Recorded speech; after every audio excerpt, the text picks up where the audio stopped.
Good morning, everyone. Today we begin Chapter 3, The Process of Translation. This lecture will guide you through translation as a systematic and layered activity. We'll explore translation approaches, compare strategies, and examine the 4 levels at which every translator must operate. The goal is to equip you not only with theory, but also with a practical framework for real-world translation tasks. I am Dr. Min. Let's start. Translating is not a single-step activity, it is an operational process. 2 things always happen. We choose an approach, deciding whether to translate step by step or after a full reading. We translate across 4 levels: textual, referential, cohesive, and naturalness. Understanding this helps us to see translation as both analytical and creative. It is a discipline requiring method as well as intuition. There are 2 common approaches to translation. The first is progressive translation, moving from word to sentence, sentence to paragraph, and so on, gradually building the text while maintaining coherence. The second is holistic translation, reading the entire text several times until you fully grasp its meaning, style, and tone, and only then beginning your translation. Both methods are valid. The choice depends on the nature of the text and the translator's preference. Personally, I encourage students to balance the 2. Start with overall comprehension, but refine through step-by-step detail. Less than number, greater than number. Translation at its heart is always open for discussion. When we translate, we should propose a version for critique, not impose it as absolute. There are no fixed rules, everything is more or less. Translation is neither purely objective nor purely subjective. Newmark reminds us, translation is a dialogue between the text, the translator, and the reader. Every version is a hypothesis, open to improvement. Now let's pause and reflect on an essential principle. Translation is for discussion. Why do we say this? Because translation is not about delivering a final, unquestionable verdict. Instead, it's about proposing a version that can be critiqued, improved, and debated. First, when we translate, we should always put forward a text that invites discussion and feedback. We are not imposing our view, we are offering one possible solution. Second, in translation, there are no absolutes. Languages don't map onto each other perfectly, so everything is a matter of degree. Third, nothing is purely objective or purely subjective. Even when we aim for accuracy, interpretation is always involved. Finally, there are no cast iron rules. Yes, we have strategies, but each text challenges us to adapt. So as translators, especially between English and Vietnamese, we must stay flexible, humble, and open to collaboration. Translation thrives in dialogue, not in isolation. Every translation must pass through 4 levels: the textual level, the referential level, the cohesive level, and the level of naturalness. These levels overlap, but each highlights a different aspect of the translator's responsibility. Let us now examine them in turn. The textual level is the base. At this level, we often begin with literal translation, transposing source grammar into target grammar, converting lexical units according to context. For example, when translating English, I am reading a book into Vietnamese, we may start literally as Tôi Giang Joc Mot Quam Sach. This is straightforward and immediate, less than number, greater than number.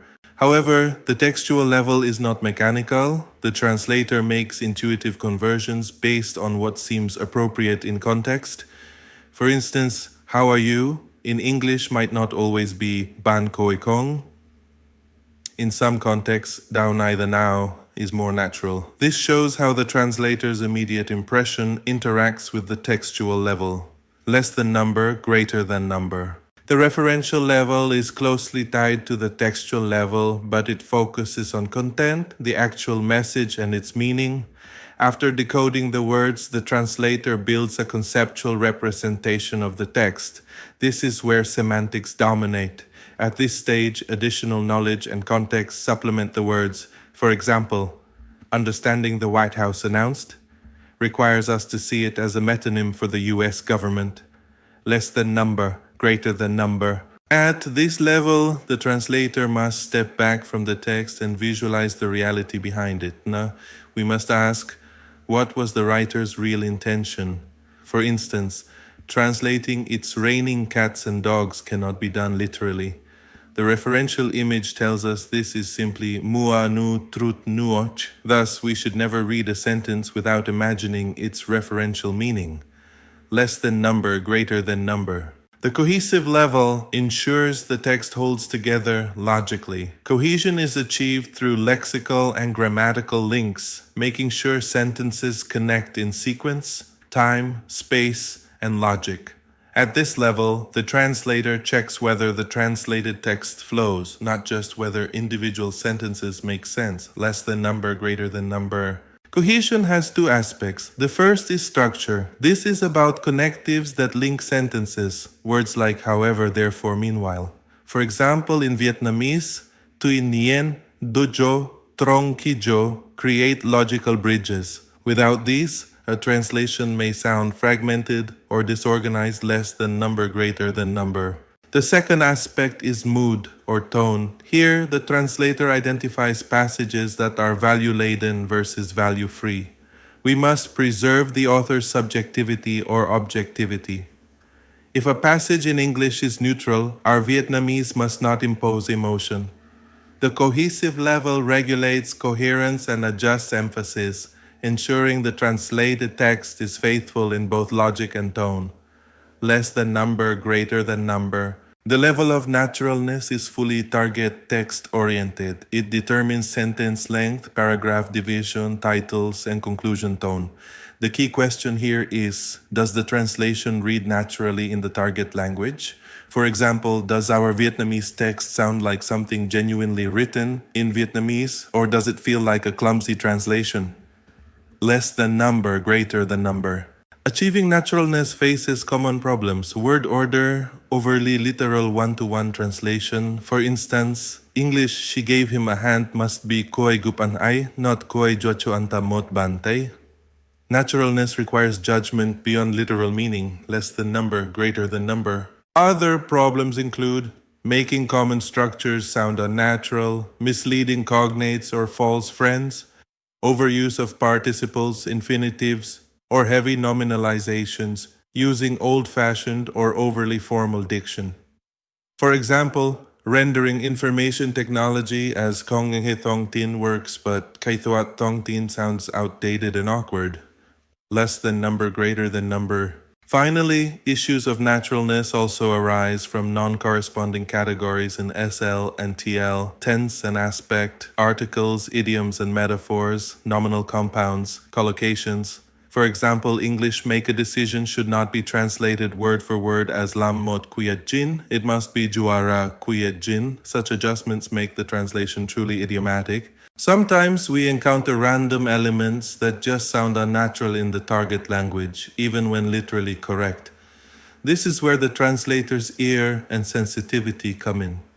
As Newmark insists, translation must sound right. If it feels foreign or awkward, the translator must rework it until it flows. Less than number, greater than number. To conclude, translation is a multi-level process. We move from textual to referential to cohesive to naturalness levels. Along the way, we must balance accuracy with fluency and faithfulness with readability. Remember, translation is not mechanical. It is a process of informed choices guided by both linguistic rules and cultural insight. As translators between English and Vietnamese, mastering these levels will allow you to produce work that is accurate, natural, and professional. Less than number, greater than number.